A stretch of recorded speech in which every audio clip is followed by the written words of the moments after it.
예, 마음에 그려주는 하나님의 그림이란 제목으로 하나님 말씀 증거하도록 하겠습니다.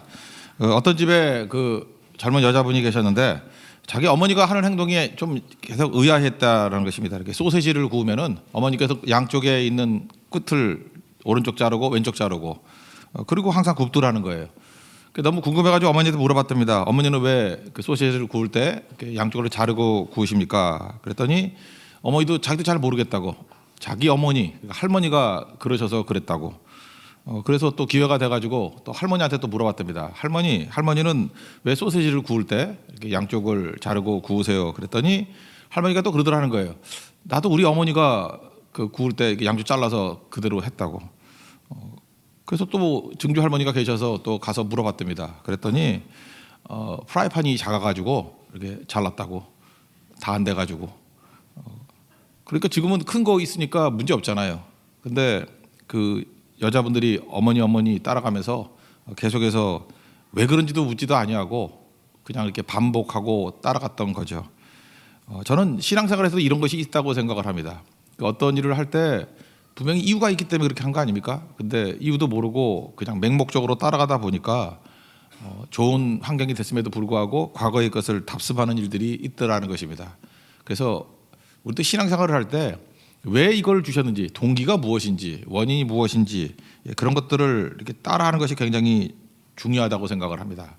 창세기 15장은 이제 중요한 터닝 포인트를 이루는 장인데 믿음에 있어서 이게 사실은 15장 이전과 이후가 완전히 달라지는 내용이 됩니다.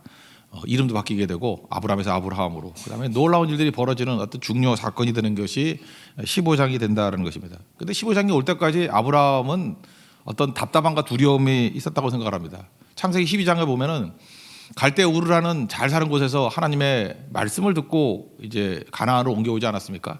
근데 크게 보면 하나님의 약속이 두 가지잖아요. 자손 주겠다, 땅 주겠다. 그러니까 사실 이건 뭐 자손과 땅이 문제가 아니라 하나님의 약속의 결과죠. 구원의 결과로서 그런 것들을 약속하셨는데 이제 15장이 올 때까지 실제로 하나님이 동행해 주셨지만 뭐 손에 잡히는 게 없는 거예요. 자식도 없고 땅도 없고. 그래서 두려움 가운데 있었다는 것입니다. 약간은 희망이 없어 보이고 이거 맞나 뭐 이런 거죠. 그래서 그냥 별 생각 없이 하루하루를 살아갔던 것 같습니다. 마음에는 답답함이 있고 마음엔 두려움이 있고. 그때 하나님께서 아브라함을 이제 부르시는 거예요. 그래서 자기 자신의 가장 중요한 문제를 이렇게 해결해 주시려고 하시는 겁니다. 먼저 하시는 하나님 일이 뭐냐? 5절을 보니까 그를 이끌고 밖으로 나가셔서 하늘을 우러러 무뼈를 셀 수 있나 봐라. 못 세지요.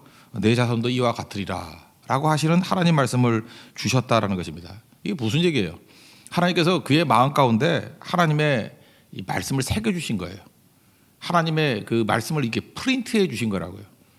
저는 이번에도 네팔 청년들 모였을 때 그들의 마음 가운데 하나님께서 이렇게 말씀으로 프린트해 주셨다고 생각을 해요.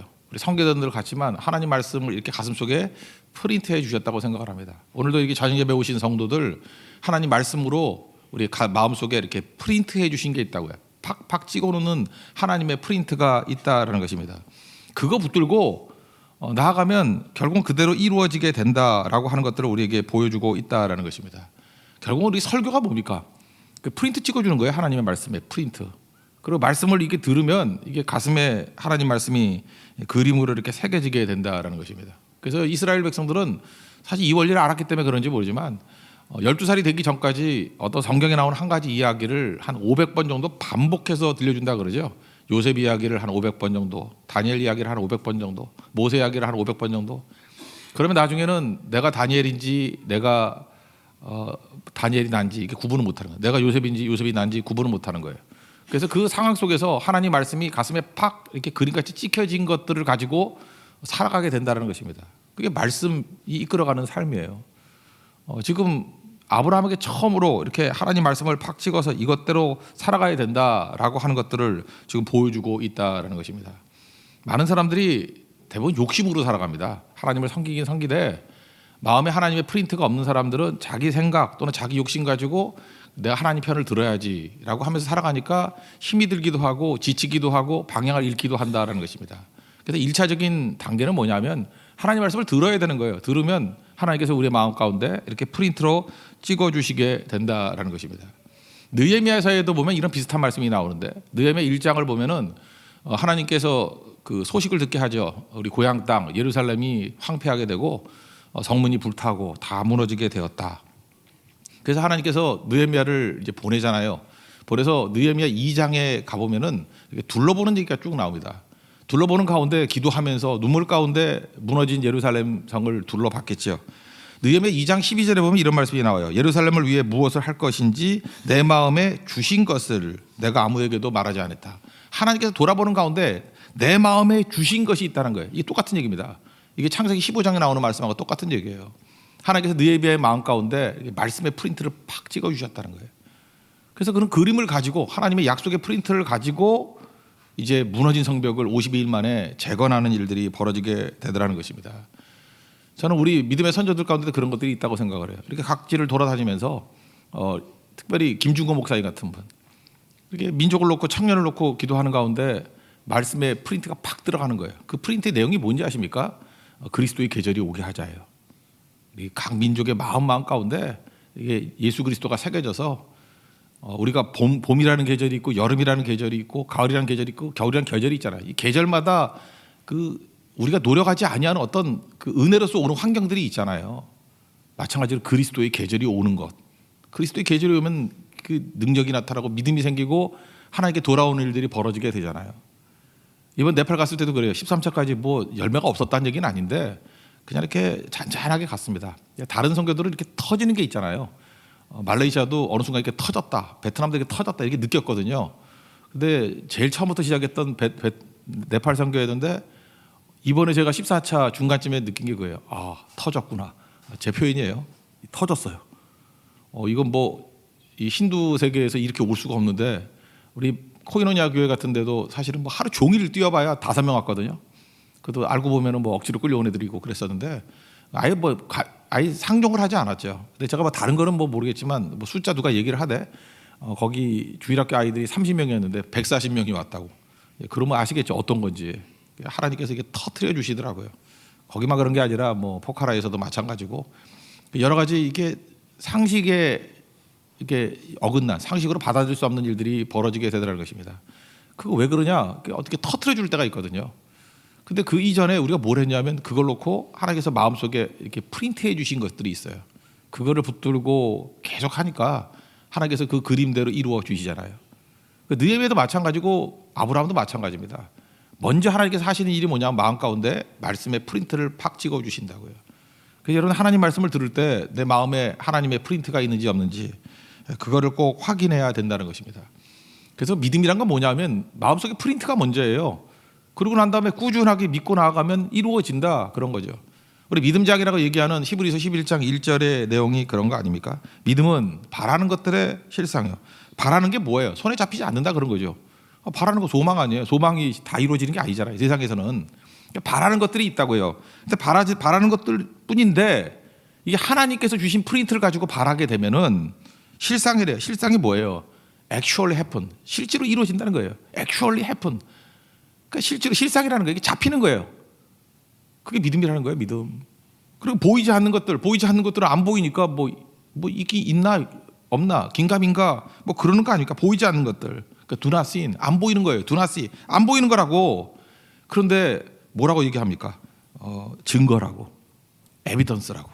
그죠? 누구나 이렇게 증명해 줄 수 있는 증거가 된다라는 거. 그게 믿음이라는 거예요. 그러니까 우리가 뭐 증거 찾으려고 그러지 않냐고 또 이렇게 액츄얼 해폰 이것만 찾다 보면 뭐 우연이 될 수도 있는 거잖아요. 하나님께서 먼저 주시는 게 뭐예요? 이게 마음 가운데 하나님의 말씀의 프린트를 팍팍 찍어 주신다라는 것입니다. 그게 중요한 거죠.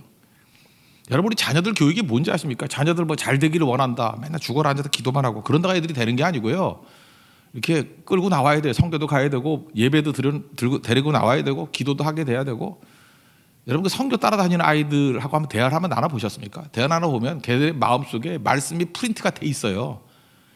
걔네들이 인물이에요. 그 학원이나 쫓아다니고 이런다고 나오는 게 아니에요. 걔네들은 뭐 맨날 무엇을 먹을까, 무엇을 마실까, 무엇을 입을까 그러다가 쓰레기 인생 된다고. 그죠? 그럴 거 아니에요. 뭐 찍힌 게 그게 찍혔으니까 세상이 찍어주는 프린트가 찍혀 있으니 세상적인 존재가 되겠죠. 그러니까 중요한 게 뭐예요? 제가 아브라함도 흔들흔들 했다니까요. 하나님께서 야 밖으로 나와. 그리고 당시에는 성경이 없으니까 무뼈를 보여주면서 말씀해 주시잖아요. 저 별들보다 더 많은 내 자손이 되게 할 것이다. 말씀의 프린트를 찍어주시고 실제로 그렇게 되더라는 것입니다. 그래서 믿음의 첫 단계는 뭐예요? 말씀을 듣는 거예요. 믿음은 들으면서 나며 그러잖아요. 말씀의 프린트가 찍히는 거. 그게 중요하다는 것입니다. 그 두 번째 단계는 뭐냐면 말씀의 프린트가 딱 찍혔는데 이제 거기서 그치는 게 아니라 이제 시험이 오는 거죠. 갈등이 오는 거죠. 우리는 그래도 이성적인 존재가 아닙니까? 말씀의 프린트가 찍혔어요. 다 된다고 하지만 우리는 끝없이 의심합니다. 이유가 뭐냐면 요놈의 머리가 있기 때문에 머리 아이디어, 나의 아이디어가 있잖아요. 근데 아무리 생각해도 이게 하나님의 말씀이 맞긴 맞는 것 같은데 내 생각을 이렇게 해보니까 애가 안 생기는 거예요. 땅도 안 주는 거고. 그러면 우리는 그 추론을 하잖아요. 추론. 이게 도대체 어떻게 될 것인가? 이게 제대로 되는 것인가?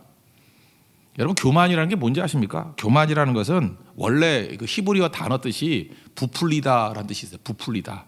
교만이라는 단어가 부풀리다. 또는 자기 자신을 과장하다. 그러니까 부풀리다, 과장하다. 그러니까 이 교만이 계속 진행이 되면 어떻게 되는 거예요? 어디까지 부풀려지냐면 내가 하나님이다라고 하는 데까지 부풀려지는 거예요. 그래서 교만의 마지막은 하나님의 자리에 앉는 거예요. 그 마귀도요. 원래 천사였잖아요. 천사가 교만해져서 마귀가 됐다 그러는데 그 타락한 천사의 특징이 뭐예요? 교만해진 거예요. 교만이 무서운 거거든. 잠깐만 부풀려져서 나중에 어디까지 가요? 하나님이 되는 데까지 가요. 우리 성도들 가운데도 이렇게 변화가 좀 더딘 사람들 보면은 교만이 들어가거든요. 목사들도 여러분 교만한 목사만큼 보기 싫은 게 없잖아요. 그죠? 잠깐만 부풀려져요. 자기 능력이 부풀려지고 지가 한 양. 나중에는 무너져 버리잖아요. 부풀리는 거예요. 자기를 과장하는 거예요. 그래서 결국은 하나님 비슷하게 하려고 그래요. 자기가 뭐 다 결정하는 양. 모세도 그랬잖아요. 내가 너희를 위해서 물을 내려. 자기가 주는 거냐. 그러니까 이게 무서운 거거든요. 하나님 자리를 가는 거. 아브라함도 그랬어요. 그러니까 우리도 언제든지 그럴 수 있는 거죠. 그러니까 아브라함이 어떻게 생각했냐면은 곰곰이 생각해 보니까 하나님이 약속을 해주셨는데 하나님이 자기보다 지혜롭지 못한 것 같아. 이게 안 되는 것 같이 보여요. 그래서 하나님 말고 자기 머리로서 제안을 하는 거죠. 그 제안이 뭐예요? 2절을 보니까 그렇게 얘기하죠. 나는 자식이 없는데 내 상속자는 내가 생각해 본데 이 다메섹 사람 엘리에셀이니이다. 하나님 그렇게 힘들게 하지 마시고 내 아이디어를 한번 얘기해 볼까요? 이 엘리에셀을 상속자로 삼으면 하나님 약속하신 거 이루어지고 이게 명확한 방법 아닙니까? 얘 신실하니까 이 정도면은 상속자가 돼도 양자로 삼아도 문제가 없습니다. 이렇게 생각을 한다라는 거예요. 여러분 신앙생활 할 때 언제 위기인지 아십니까? 저는 그래서 이렇게 잔머리 너무 많이 걸리고 고집 센 사람들 이게 하나님께서 사용하기 힘들다고 생각하고 그거 깨는데 생각보다 오랜 시간이 걸린다고 생각을 해요. 왜냐하면 꼭 이렇게 나가거든요. 자기 생각으로. 그거 아니라 그러죠. 야, 네 상속자 그 다메섹 사람 엘리에셀 아니고 내 몸에서 나는 씌어야만 내 자손이 될 것이다. 그러니까 하나님의 말씀의 프린트 그거 계속 붙들고 나가 그거죠. 믿음이 뭐예요? 갈등이거든요. 마음속에 새겨진 하나님의 말씀의 프린트가 있고 내 머릿속에 아이디어가 있어요. 이게 계속 싸우거든요. 그때 믿음이 뭐예요? 말씀의 프린트를 붙드는 거예요. 내 생각이 아니라 말씀의 프린트를 붙드는 거예요. 내 아이디어가 아니라 말씀의 프린트를 붙드는 거예요. 그래야 그게 믿음이라는 거예요. 아브라함이 슬럼프에 빠지고 신앙이 흔들흔들했을 때를 보십시오. 다 말씀의 프린트가 있긴 있었어요. 그리고 머릿속에 아이디어하고 갈등 갈 때였어요. 흉년이 왔습니다. 시험이죠. 흉년이 오면은 말씀의 프린트를 붙들면 되죠. 가나안 땅에 있으면 죽으나 사나 거기 땅에 머물렀으면 하나님이 살려주시겠죠. 근데 아브라함이 했던 게 뭐예요? 야, 먹을 것이 어디 있어? 지 머리 아이디어잖아요. 애굽에는 먹을 게 많다 그래. 애굽으로 가자. 그게 자기 머리 아이디어 선택한 거죠. 그때부터 시험에 걸리고 또 자기 아내가 예뻤던가 봐요. 그 자기 머리 아이디어가 뭐예요? 이거 너무 예쁘니까 나 죽이고 아내 뺏어갈 것 같아. 그러니까 지 아이디어가 뭐예요? 아내를 누이라 그러자. 그러니까 말씀에 프린트를 붙들지 않고 자기 아이디어를 붙드는 거예요. 또 문제투성이고요. 이러고 난 다음에 또 나중에 또 무슨 일이 벌어집니까? 그래도 아들이 안 생기니까 어떤 일이 벌어져요? 첩을 통해서 이스마엘을 얻잖아요. 그 자기 아이디어예요. 이것 때문에 얼마나 분쟁이 씨앗이 돼버렸습니까? 말씀의 프린터. 내 몸에서 날 실어야 내 아들이 될 것이다. 이거 붙드는 것이 믿음인데. 그러니까 우리가 믿음이라는 건 뭐냐면 인생의 싸움은 이거예요. 일단 하나님 말씀의 프린트가 새겨지고 난 다음에 계속해서 우리에게 시험 문제가 주어지거든요. 마음속에 있는 말씀의 프린트를 붙들 것인가 내 머릿속에 아이디어를 붙들 것인가. 그 아이디어를 붙드는 그 순간에 몇 년씩 인생 낭비하는 거예요. 세월을 아끼라 때가 악하니라 그랬죠. 이런 거 한 번 넘어가면 한 3년 걸리고 한 번 넘어가면 어떤 때 10년 날아가고 짧아도 1년이에요. 그러니까 맨날 방황하는 거죠. 어리석은 자가 되지 말고 주의 뜻이 무엇인지 이해하라. 술 취하지 말라. 방탕한 것이니까 성령 충만을 받으라. 성령 충만한 가운데 주의 뜻만 붙들고 나아가라. 이게 당부잖아요, 당부. 근데 이걸 못하게 된다라는 것입니다. 그러니까 맨날 흔들흔들 하는 거죠. 하나님께서 원하시는 것들은 이거예요. 그렇죠? 우리가 잠깐만 내 뜻을 선택하는 이유 중에 하나가 뭐냐면 하나님이 나보다 멍청한 같이 느끼지 돼요. 내가 또 하나님보다 더 똑똑하다가 느끼는 거예요. 그러니까 이런 선택을 하죠. 안 그래요? 하나님의 약속보다 내 생각이 더 옳은 것 같아. 그러니까 우리가 기도할 때도 말씀을 붙들고 기도 안 하고 하나님 왜 이렇게 느려 터졌어요? 하나님 이때가 하나님 타이밍이에요. 하나님 뭐 하세요? 빨리빨리 일어나세요. 하나님 이런 길인데 뭐 하는 거예요? 처음에는 믿음 없을 때 그렇게 기도해요. 자기 뜻을 막 하나님께 가르쳐 주는 거야. 하나님 모르셨죠? 이런 길이 있어요. 하나님 모르셨죠? 이런 기가 막힌 아이디어가 있어요. 하나님 왜 이렇게 센스가 없어요? 그 타이밍이 아니고 지금이 타이밍이에요. 그 근본의 배경에 깔려 있는 생각은 뭐예요?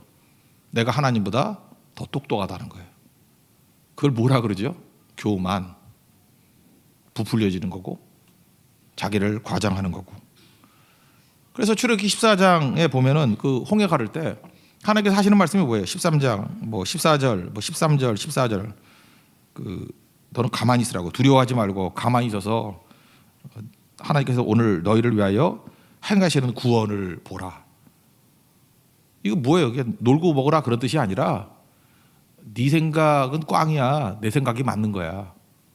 그러니까 앞에는 홍해고 뒤에는 애굽의 군대고 네 머리로 생각할 수 있는 게 뭐죠? 뭐 수장 당하든지 돌아서서 죽도록 싸우든지. 근데 하나님의 아이디어는 뭐예요? 그냥 믿고 따르라는 거예요. 홍해의 길이 열리죠. 바닷길이 열리고 이스라엘은 구원받고 그 자리에서 애국 군대는 수장당하는 일들이 벌어지게 되더라는 것입니다. 이거 보라보고 시편 46편 20절 10절에는 그렇게 하잖아요. 너희는 가만히 있어 내가 하나님 됨을 알지어다. 신앙이 뭔지 아십니까? 내 마음에 새겨진 하나님 말씀의 프린트가 있고 내 머리에 아이디어가 있어요. 근데 뭐 100%는 못하겠죠. 우리도 어떤 때는 아이디어를 따라가요. 그래서 망하는 거야. 그러니까 망하는 것도 신앙의 체험이에요. 망해도 진짜 엄청 망하고 깨져도 엄청 깨져요. 그것도 유익이 있어요. 우리에게 똥개 훈련시키듯이 이러면 죽는 거야. 이거 깨우치는 거죠. 그리고 하나님 말씀의 프린트를 따라갔어요. 그랬더니 되는 거죠. 그때 우리가 느끼는 게 뭐죠? 너희는 가만히 있어 내가 하나님 됨을 알게 되는 거예요. 아, 이게 하나님 됨이구나. 오늘도 여러분 간증하시는 여러분들 나오실 때 그런 얘기 하잖아요. 야, 이번 네팔 선교 때 하나님이 일하시는 걸 봤어요. 역시 하나님께서는 기도할 때 가드웍스 하나님이 일하시는 걸 봤어요. 하나님 됨을 깨닫게 됐어요. 이렇게 막 하다가 이제 우리는 남의 일이니까 잘 보이잖아. 이제 그리고 시험 오면 또 넘어지고 깨지고 막 그래요. 그때 우리 가서 말씀 전해주고 싶죠. 마음에 있는 프린트 붙들어야 돼. 너는 가만히 있어서 하나님 됨을 알아야 돼. 남의 거는 보이는데 내 건 안 보여요. 우리도 또 그러고 있다라는 거예요. 그래서 믿음이 뭔지 이 믿음의 그 시스템, 이 구조를 우리에게 보여주고 있다고요. 그때 하나님께서 이 두 가지 마음속에 찌개진 프린트와 머릿속에 있는 아이디어를 싸울 때 말씀의 프린트 붙들어야 돼. 그렇게 얘기했을 때 아브라함이 하나님 말씀의 프린트를 믿었어요. 그게 6절이죠. 아브라함이 여호와를 믿으니 여호와께서 이를 그의 의로 여기시고. 그러니까 말씀의 프린트를 붙든 거예요. 자기 머리에 아이디어가 아니라. 그럴 때 그걸 뭐라 그래요? 그걸 의라 그런다. 의. 여기서 로마서가 나온 거 아니에요. 로마서가 이신칭의 justification by faith, 믿음에 의한 의. 그러니까 의인이 된다는 건 뭐냐 하면은 착하게 산다가 의인이 아니에요. 착하게 사는 게 성경의 의인이 아니라 그런 의가 아니고요. 성경에서 말하는 의가 뭐냐면 이거예요. 여러분들 다 똑같아요. 지금 하나님 말씀을 들었죠. 말씀의 프린트가 딱 새겨졌어요. 그리고 내 머릿속에 아이디어가 있어. 근데 우리는 멍청하면 멍청할수록 지 아이디어가 하나님 말씀보다 더 똑똑하다고 생각을 해. 그래서 이사야 55장에 나오잖아요. 내 생각 너희 생각보다 높으며 내 생각 너희 생각보다 다르다고. 그죠? 뭐 이렇게 수준 차이가 엄청나. 그 얘기 하는 거예요. 지금 이 차이가 있어. 가슴과 머리의 차이가 있어. 그런데 뭐라고 얘기해요? 가슴에 새겨진 하나님 말씀의 프린트를 믿는 거를 그거를 뭐라 그래요? 의. 그 사람을 뭐라 해요? 의인이라 그러는 거예요. 여러분 같으면 아침에 일찍 깨가지고 뭐 죽어라 일하고 공부하고 돈 벌면 잘 될 것 같이 보이죠. 그런데 의인은 어떻게 돼요? 아침에 나서 첫 시간에 하나님 앞에 기도하고 When we pray, 우리가 기도할 때 하나님이 일하신다. God works. 그거를 붙들면서 나오는 사람. 오늘 아침 말씀과 같이 너무너무 피곤해요. 너무너무 바빠요. 그러면 기도가 말라버리잖아요. 그럼에도 불구하고 예수님 같이 바쁘고 피곤함에도 불구하고 기도가 마르는 게 아니라 새벽 오히려 미명에 해 뜨기 전에 먼저 엎드려 기도하는 것을 선택했어요. 그럴 때 우리는 뭐라 그래요? 의라 그러고 그 사람 뭐라 그래요? 의인. 그런 거예요. 의인. 착하게 사는 게 의인이 아니에요. 가슴속에 프린트된 말씀을 따라가는 사람을 의인이다 그러는 거예요. 이게 이시인칭이에요. 그래서 성경에서 말하는 왜 믿음으로 말미암아 의인이 됐다라는 건지 아시겠죠? 믿음으로 말미암아 의인이 됐다. 믿음을 붙드는 거예요. 말씀을 붙드는 게 믿음이라고. 그때 우리는 뭐라 그래요? 의인. 그런다는 거. 의인. 그 길을 걸어가는 하나님의 백성이 돼야 된다는 것입니다. 이건 큰 그림이에요. 그래서 이 창세기 15장은 우리가 어떤 식으로 믿음이 작동하는지, 우리가 어떻게 믿음에 의해서 의인이 되는지, 의인이 됐을 때 구원받는 거잖아요. 어떻게 은혜로 말미암아 믿음으로 구원받는지 하는 전체적인 구조를 말해주고 있다는 것입니다. 그러니까 우리 싸움은 뭐예요? 제일 먼저 하나님 말씀에 프린트가 새겨지는 거예요. 말씀 받아야 되고 그 다음에는 계속해서 갈등이 뭔지 아십니까? 머리와 가슴의 싸움이에요. 가슴에서 하나님 말씀의 프린트와 머리 아이디어 따라가려고 하는 싸움이에요. 근데 대부분 우리는 머리를 따라갈 때가 많아요. 그래서 가슴의 프린트를 따라가야 돼. 가슴에 새겨진 말씀의 프린트를 따라가야 돼. 그래서 보내주신 분이 누구냐면 성령이라고요. 성령. 술 취하지 말라 이는 방탕한 것이니 술 취해서 세상에 취해서 살아가면 반드시 머리를 따라가게 돼 있어요. 세상을 따라가게 돼 있다고. 근데 오직 성령의 충만을 받으라. 그러면 성령께서는 가슴에 새겨진 말씀의 프린트를 따라 살게 만드신다는 것입니다. 그게 능력이에요. 가슴의 프린트는 어떻게 하라 그래요? 십자가 지고 따라가라고 얘기를 해요. 복음을 위해서 고난을 받으라고 얘기를 해요. 섬기라고 얘기를 하고 희생하라고 얘기하고. 그거 우리 제정신 갖고 우리 갖고는 안 돼요. 우린 교만해서 어디로 가요? 머리로 간다니까. 교만해서 하나님의 말씀보다 내 머리 아이디어가 더 부풀려져 가지고 그게 뛰어나다 생각해요. 아브라함조차 그러잖아요. 하나님의 약속을 따르기보다는 내 상속자는 엘리에셀입니다. 이런 길들을 따라요. 내 상속자는 이스마엘입니다. 이런 걸 따라가고 내 먹여 살리기 위해서는 애굽입니다. 이렇게 따라간다고요. 그게 뭐예요? 자기 아이디어죠. 그걸 교만이라 그래요. 그래서 굳이 말한다 그러면 믿음의 반대말이 교만이다. 이제 이해가 되십니까? 믿음은 뭐예요? 말씀의 프린트를 따라가는 게 믿음이에요. 그러니까 믿음은 들은 말씀 없이는 안 되겠죠. 믿음이 뭐라고요? 말씀 따라가는 게 믿음이에요. 내 머리하고 말씀하고 충돌하면 말씀 따라야지. 그걸 믿음 그래요. 한번 믿음. 그 믿음을 실제로 행하는 거를 순종이라 그래요.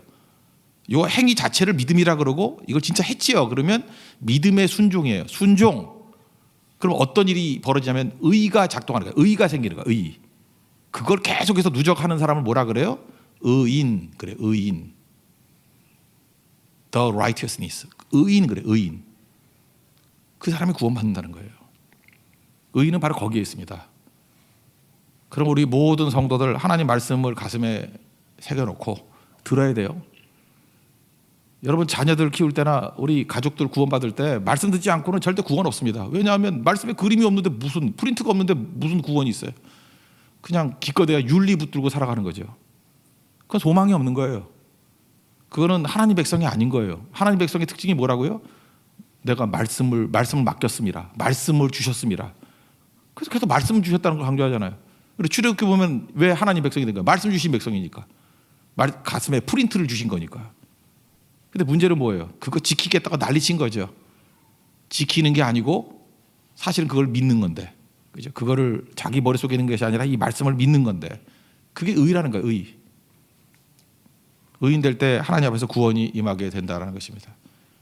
저는 이번 네팔 선교를 볼 때도 뭐 짧게 보면 예를 들면 그런 거예요. 하나님께서 갈 때마다 말씀으로 주신 것들이 있다고요. 새겨진 것들이 있어요. 그거 반복해야 돼. 꾸준히 반복. 언제 하나님의 때가 될 때까지. 나는 뭐 때를 모르니까. 그리고 끊임없이 그거 선택하고 나아가게 되면은 아까도 얘기했죠. 우리 지구 표현하면 터져요. 이게 성취거든요. 보이지 않는 것들의 증거, 바라는 것들의 실상. 이게 터지는 거라고. 그게 신앙의 삶입니다. 여러분들 매 순간마다 가슴속에 하나님 말씀의 프린트를 새기고 또 그것을 선택하고 믿는 것을 통해서 의가 이루어지는 의인의 삶을 사는 하나님의 거룩한 종 되기를 축원합니다. 모두 다 자리에서 일어나겠습니다.